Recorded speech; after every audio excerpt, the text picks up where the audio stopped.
Hello, everyone, and welcome to another episode of the Optimistic Future podcast. My name is Bryan Rade, and I am your host. And today I am going to talk about currency debasement, which sounds like kind of a heavy topic because it kind of is a heavy topic. But I think it's a really important topic to discuss because it really relates to how optimistic our individual futures might be. Um, Now, just for a little bit of backdrop here, for folks who have been listening to the podcast for a little while now, maybe you're just tuning in after maybe having missed a few episodes. I've been kind of jumping around a little bit. The first several episodes of the Optimistic Future podcast focused on more lighter topics, if you will, simple things that we could do day to day to help make the world a better place, things that have a positive impact on local economies and social impacts, like positive social impacts and positive environmental impacts, things like that. And you can cross-reference previous episodes, or if you want the sort of TLDR, too long didn't read, the optimisticfuturepodcast.com website, just optimisticfuturepodcast.com. Then there's a little summary of like all those notes there. So please feel free to cross-reference that if you're interested, and the link to that's in the show notes below. The last couple of episodes I've posted, I've done a couple of solo episodes talking about just kind of bigger ideas about sort of like where our society, where our world is heading. How the our future is going to be very likely heavily impacted by AI and kind of a changing sort of job market, changing landscape, and related to a lot of those things. And so I am going to do some more episodes around that. I'll go back to some other of the lighter, just day-to-day things we can do episodes, be kind of jumping around a bit. But this is an episode that I've been talking about currency debasement, and what we can do to shield ourselves against that or try to bulletproof ourselves against that, is just a topic that I've been wanting to do an episode about for a while because it's something that I think a fair bit about in my day-to-day life. And I just think it's a really important topic to be aware of. And to be perfectly frank, I really didn't have this. I had this a little bit on my radar for several years. Didn't really look into it a whole heck of a lot. Didn't really want to look into it because it's kind of like a bit of a heavy, quasi-depressing topic. But then sort of really went down the rabbit hole several months ago, anyways, maybe a year ago. I don't remember exactly when, and really looked into it and thought, like, you know what? I've got to kind of take the bull by the horns here, and better to, it's better to know what we're dealing with and try to take it head on as opposed to like, go full ostrich and just stick one's head in the sand. Now, no judgment. If you're like, you know what, this is just not the episode for me. I don't want to hear about currency debasement. No judgment. It's all good. But I just figure that if I had listened to a podcast episode several years ago about this, I wish I had known back then what I know now, because I could have prepared myself even more for what seems to be coming down the hatch, or down the pipe, I should say. So with all of that out of the way, so kind of the quick little overview is that I'd like to just quickly talk about what's the story with currency debasement, and then what are some of the things that we can do to kind of prepare for that or shield ourselves for that, or just kind of be best prepared for the future. Because at the end of the day, I feel that there is an optimistic future for us. Is a bright, shining path that we can have. Very the world around us can be better for us and other people in the world as well. That's the whole purpose of this podcast. However, having good financial security, especially in what likely will be some tumultuous times coming forward as sort of our world figures out how to deal with AI and some of the changes that are coming down the pipe. I think that having that good financial security is it's a feather in one's cap. Better to have good financial security than not have good financial security. So, with all that preamble out of the way, what is currency debasement? Now, sorry, before one more little preamble before I get into that. This is not financial advice. I am certainly not a financial advisor. I am a naturopathic doctor by profession. So those are things I know lots and lots about that. But I I'm a deep thinker, and I am a fairly clever individual, if I do say so myself. And so this is kind of a topic that I think is very important to know about. And so as much as I'm not giving financial advice, I'm just sharing what I've learned about this topic myself, what my understanding is of it. And then I am going to talk about some resources where you can listen to people who are experts in this area if you want to learn more yourself. So it's the whole, do your own research, DYOR, and Yeah. So just getting that little caveat out of the way. So my understanding of currency debasement is that essentially, there's a lot of debt in the world. Now, I'm located in Canada. I'm most familiar with what's happening in Canada, the United States, because of course they're our closest neighbor, and they're always just plastered in the news everywhere. So they're obviously very everybody knows about what's going on in the States, if not in other places. And then fairly aware of what's happening in Europe, and then some sense of other countries. So this is very much like kind of Western culture based, but that's just what I know. So my understanding of it is that there's a lot of debt in the world. My understanding is that countries have a collective approximately $300 trillion in debt, which is just ridiculous. That's so many zeros, it's unfathomable. My understanding is that the U.S., I believe they're around 37 trillion in debt. I don't know where we're at in Canada. I think we're around a trillion in debt or something like that. But it's a lot. Proportionately, it's a lot.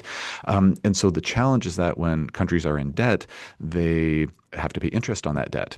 And when the debt becomes so high that the amount of interest they're paying is just like a ridiculously high. Like, we all know that you don't want to get into credit card debts. Like, oh, 20% per month. I've got $1,000 on my credit card bill, and now I'm paying, $200 a year in, interest. It's like that's maybe a lot of money for certain folks.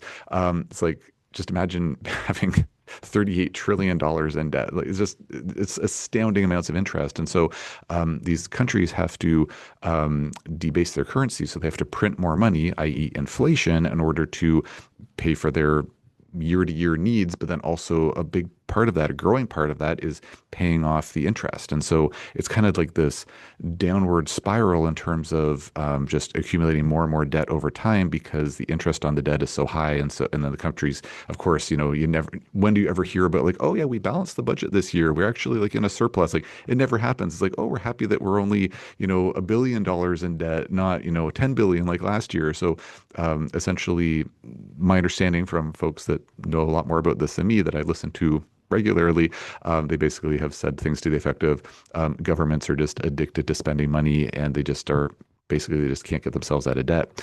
And so you wind up with this inflation. And so, the value of a dollar now is markedly less than the value of that dollar, say, like 10 years ago, 30 years ago, 50 years ago. I know when I was a kid, a loaf of bread was like, I don't know, $1.50 or something like that. Now I don't buy bread because I've been gluten-free for many years, but I think it's like, I don't know, $4, $5, something like that. Like, it's a lot more expensive, not because the bread is innately more valuable, but the dollars we're using to pay for it are worth less. Um, there's a financial expert. He's like one of the biggest names in finance. His name's Ray Dalio. Just Ray, like Ray, and then Dalio, Dalio. So he's been a big name in finance for many years. He's written several books. I can't remember his exact bio, but he ran. I think he recently retired, but he ran like an incredibly successful financial company, hedge fund, something. I can't remember. Again, not my area of expertise in terms of all the exact lingo, but he's a very big name. And he, a few years ago, I came across some videos that he had posted on YouTube. I was reading a book about finance. For context, I'm incredibly interested in money. Like, I'm just fascinated by it. I'm incredibly interested in finance, just as kind of like a side project. And yet, in my personal life, like, I lead quite a humble existence. I drive like the most gas efficient, economy car that I can buy. Like, my older son makes fun of me all the time. He's like, you drive a Honda Fit? Like, it's like, that's not like, it's not a very prestigious car. It's like, I don't care. Like, I have no interest in that. Like, I have a incredibly like, I don't spend money on clothing. I do martial arts as, hobby. So I spend money on my gym membership, but like, that's about it. Like, we spend money on like high quality food, like, free range organic, meats and organic food and things like that. But like, my wife and I, like, we're very humble people. So as much as I'm very, like, we're very low maintenance cost wise people. Now we have 3 children, which kids are expensive. So we spend money on our kids, but I'm fascinated by money, and yet, like, I'm not a money, I'm not a luxurious person.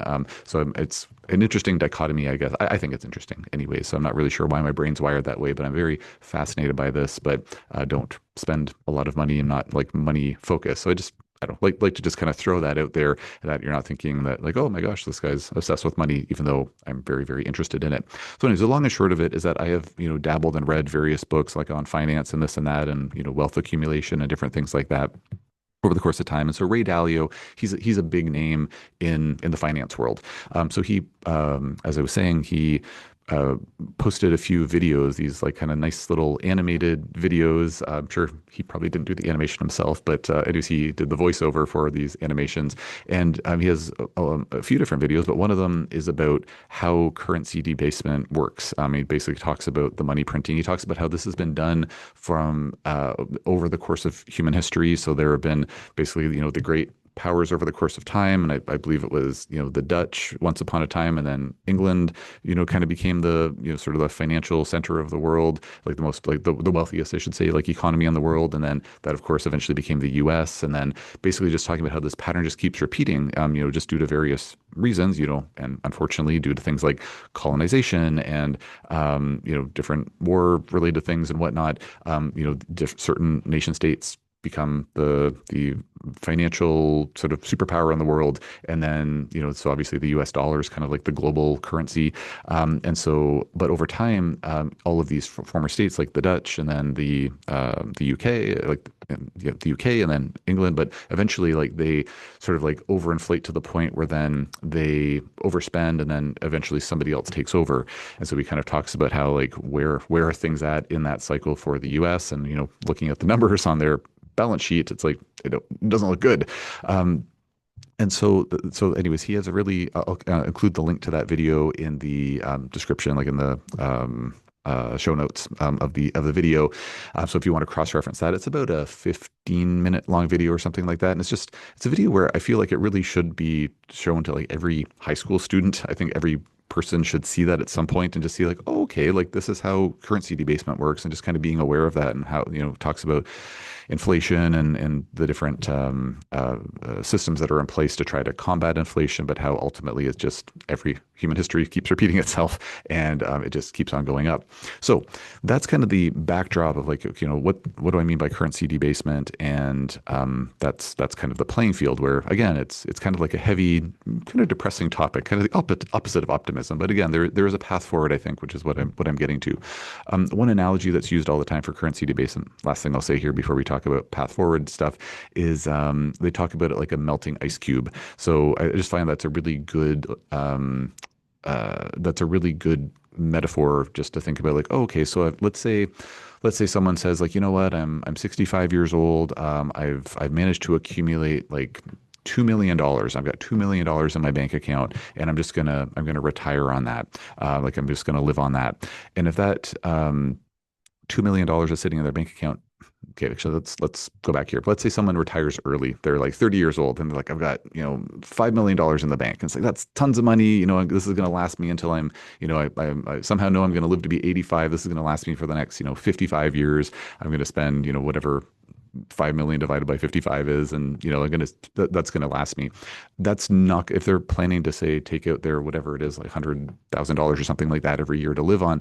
That's $100,000 today is not going to be $100,000 in 50 years. It's a melting ice cube. The value of that dollar is going to go down. So again, it's a little bit of a depressing thing to think about. But when money is sitting in our bank accounts, to my understanding, if it's just sitting there, it's just losing value over time, just sitting there. And so that's why, so to my understanding, that's why at this point in time, a lot of folks are, again, this is all just to my understanding of things. By all means, do your own research, fact check these things.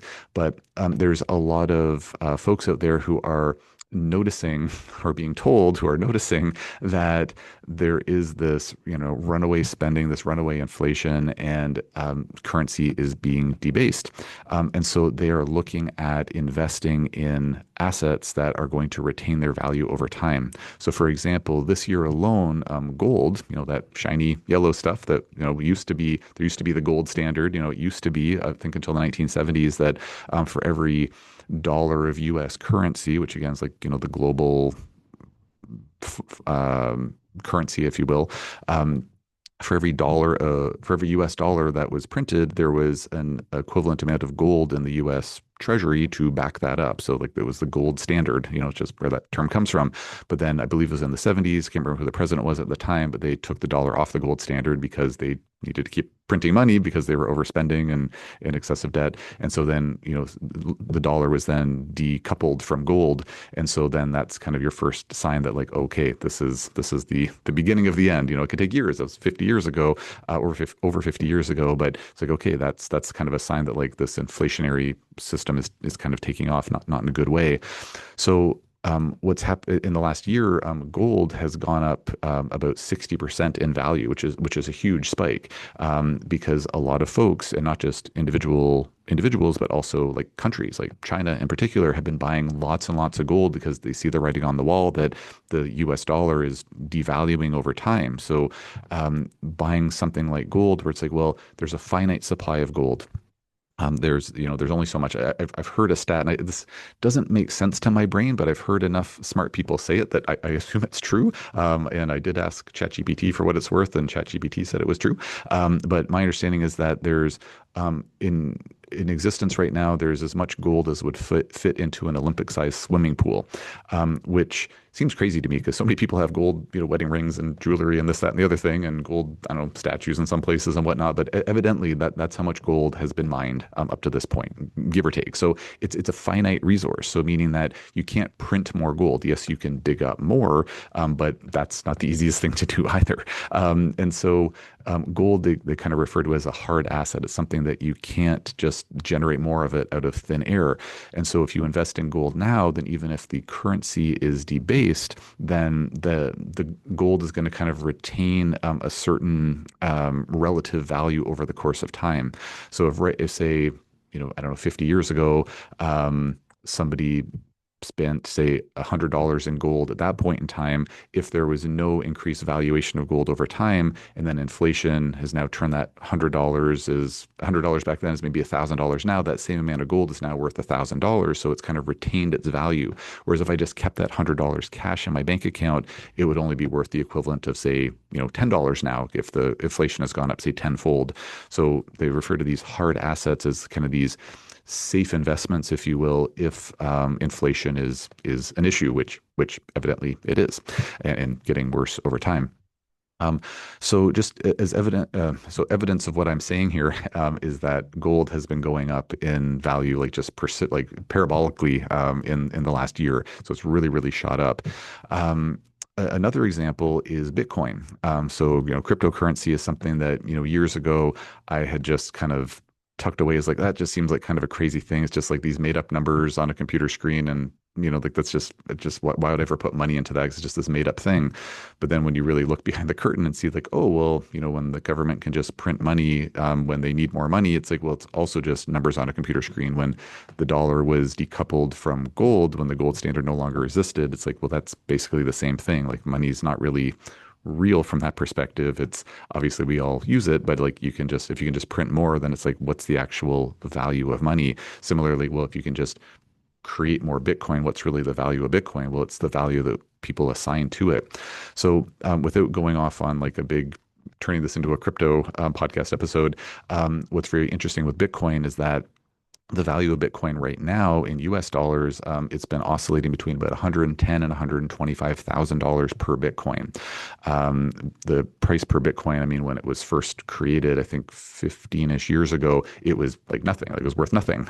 It was worth $0. But at certain points, once it started to get adopted, like it was worth $100 per Bitcoin, eventually 1,000, eventually 10,000. So if you held, say you had bought Bitcoin when it was $100 per Bitcoin, and so you bought like, I don't know, 10 Bitcoin. So you spent $1,000 on Bitcoin. That Bitcoin now has increased in value by 1,000-fold. So you would be a millionaire had you bought Bitcoin when it was $100 per Bitcoin. So it has significantly increased in value. Now, why do I bring up Bitcoin when in relation to the gold conversation? Well, there's a finite number of Bitcoin as well. When Bitcoin was created, and this is a whole other rabbit hole that one can go down if one is so inclined, but the person who developed Bitcoin, somebody named Satoshi, he kind of designed this as, my understanding, kind of like an alternative financial, like with the idea that it could be an alternative financial system that could be used. And so it was set up in such a way that only a certain amount of Bitcoin would be released every year and or able to be mined, as they say, Bitcoin mining every year, and that there'd only ever be 21 million Bitcoin in existence. So it's a finite resource, just like gold. Just like you can't just go out and say, "Oh, we're just going to print more gold." It's like you can't just go out and print more Bitcoin, even though it's kind of like this made up thing on a computer screen. It's more a little more. It's a tad more eloquent than that, but there's only ever going to be 21 million Bitcoin. 20 million have already been mined. There's only another 1 million left that will ever be mined, and those are not going to those are going to be released over the next 120 years. So it's a finite resource, and most of it has been mined.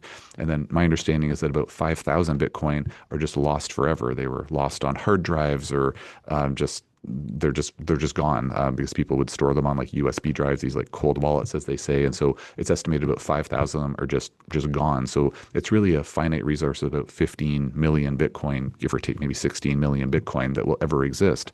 So again, as much as it sounds kind of funny, because with gold, it's like, oh, I have my gold, my gold nugget or my gold bar or my gold coin or whatever. It's like a tangible resource you can hold. It's a finite resource. It's a hard asset. Bitcoin, it's not a tangible thing you can hold. You can just see it on a computer screen, but it's also a hard asset in the sense, well, it's also considered a digital hard asset in that only so many of them will exist over time. And so the other reason I bring up Bitcoin is because just as people in certain nations have been hoarding gold over the last bit as sort of a hedge, if you will, or protection against this currency debasement, there's been a huge pivot towards Bitcoin, and this is part of why I really started doing more research and looking more into Bitcoin and cryptocurrency. Because again, I had just poo-pooed it once upon a time. Had I not, I'd be a very, very, very wealthy man now, I suppose. But whatever, it's all good. Again, I'm not really focused on the money, just again interested in it. And so what's very interesting to me is that because even hearing all this, I was like, I'm still kind of skeptical about the Bitcoin. It still seems kind of weird. It's not this like hard tangible asset, like a digital asset, like sounds, kind of weird and made up. But there is a huge momentum by some of the biggest investment firms in the world who are investing in Bitcoin. So like there are companies like BlackRock. There are folks like, Ray Dalio and other like big names in finance. Paul Tudor Jones being another one. I'm blanking on some of the other ones off the top of my head now, but like some of the biggest names in finance, some of whom years ago were like, yeah, Bitcoin, that's just like a farce. It's just a, Ponzi scheme, whatever. They're now saying like, everyone should probably be not, some of them are saying like, everyone should have like 2 to 5% of their investment for portfolio in Bitcoin. Some of them are going further than that, saying like it should be, a 10% in some cases. Companies like BlackRock are offering these things called Bitcoin ETFs, where like they're just like massive amounts. Like I think that BlackRock, again, there's only ever going to be 21 million Bitcoin in existence, and again, probably only about 15 million in existence right now because of all the ones that have been lost over time. I believe they're close to about a million, like I think it's around 800,000 Bitcoin that they've accumulated that they've sold to their clients. So like these massive financial institutions are offering these products to their clients, and people are buying them up like crazy. There are some countries, like right now, France, my understanding is they have a bill to look into trying to buy up like 2% of all the Bitcoin in existence, which who knows if that bill will pass. But like the fact that these like countries are talking about this is pretty interesting. There are some countries like Portugal, to my understanding, where they have certain offerings right now where if you hold a certain amount of Bitcoin, you can use that as leverage to get EU citizenship. So it's not just like kind of these crazy guys with tinfoil caps in their mom's basement, talking about Bitcoin. It's not just the crypto bros. Like this is becoming really mainstream. The U.S. government has recently passed some legislation, and there's more legislation coming down the road where they're like basically just green lighting crypto. They now have like a strategic Bitcoin reserve in the States. There's talk about like enhancing that, and there's also been some interesting talk where there is some interesting talk about the U.S. possibly using Bitcoin to get out of their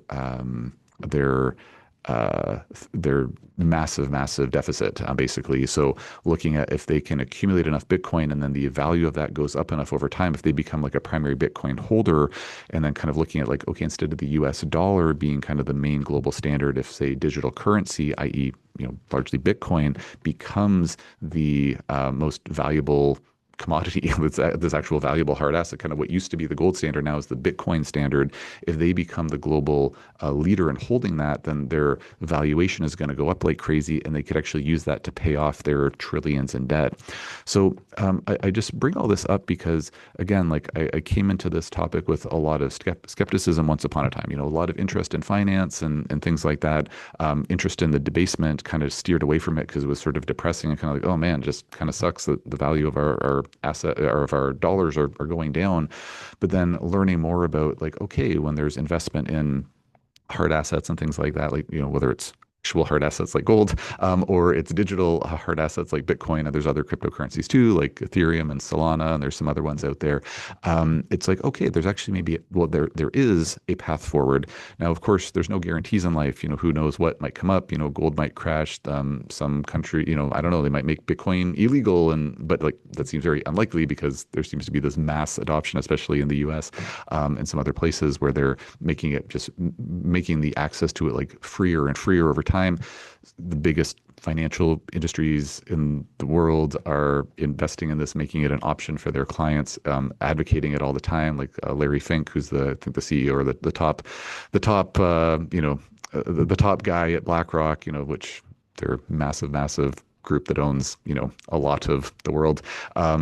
He's talking about it on, CNN and CNBC and all these places all the time about like, talking about how valuable it is to invest in. It seems like there's a lot of momentum moving in that direction. So when all of those folks are talking about it, when, the U.S. is greenlighting it, all this, it's like, this makes it very much seem like it's not just the tinfoil hat guys hanging out in the basement, the crypto bro thing. It really has become very, very mainstream. So I've been very fascinated by this, and I think it's just something to be aware of because at the end of the day, if we have that melting ice cube sitting in our bank accounts, if we're if we have investments, like, okay, yeah, don't just have my money sitting in a bank account. I've got it in my RRSP. I'm investing it in this and that, kind of looking at, where are those investments actually going? Are they going into, and what are the returns looking like? If, it's like, oh, I have an investment, I'm getting, 6% back per year on my investments that I have in my RRSP, or that's a Canadian thing, but registered retirement saving plan, or I guess in the States it'd be like maybe your 401k. I don't really know the exact difference there, but I think it's a retirement savings plan thing,